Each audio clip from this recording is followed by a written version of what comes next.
आरोप तो संघ पे यही लग रहा है कि जो है वो मनुस्मृति को थोपना चाहता है और आप लोग संविधान को बचाना चाह रहे हैं। आरोप का प्रत्यारोप का जो है वो लोग तो लगाते रहते हैं, लेकिन अपना काम है, मेहनत करते रहना, काम करते रहना और आगे प्रयासरत रहना।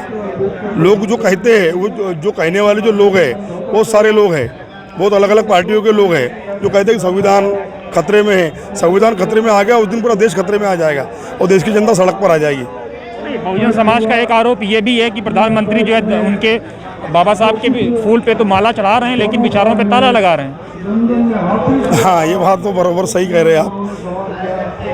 अभी ऐसे प्रधानमंत्री जो जो अपने देश की जो या प्रधानमंत्री है वो सोच सकते हैं लेकिन उसको कर नहीं पाएंगे। उनके इरादों में उनके विचारों में ताकत हो सकती है लेकिन उनके इरादों में ताकत नहीं आएंगे। लेकिन जो आरक्षण आया, अभी आरक्षण में अमेंडमेंट हुआ और जो वीकर सेक्शन को आरक्षण दिया गया अपर कास्ट के, तो कहा यह जा रहा है कि धीरे धीरे दलित समाज को कमजोर करने का प्रयास है। उदित राज ने भी इसका जमकर विरोध किया। नहीं, दलित समाज जो है अपना कमज़ोर हो नहीं सकता। हम सामाजिक इसमें बात नहीं करते, हम पूरे संपूर्ण देश की बात करते हैं। ये देश हमारा है, यहाँ की जनता हमारी है, हम सर्वधर्म समभाव को लेकर काम करते हैं। आज क्या मैसेज आप देना चाहते हैं यहाँ से? आज ये मैसेज देना चाहते हैं कि इस संविधान दिवस के अवसर पर हम नागपुर महाराष्ट्र से यहाँ पर आए, जंतर मंतर पर IRPF के माध्यम से यहाँ पर आए हैं और देश को संदेश देना चाहते हैं कि पूरे भारत भर में ये भारत पर्व की तरह मनाया जाए और यही शुभकामना देते हैं। लेकिन मेश्राम जी, आप नागपुर में रहते हैं, संघ का हेडक्वार्टर भी वहाँ पर है।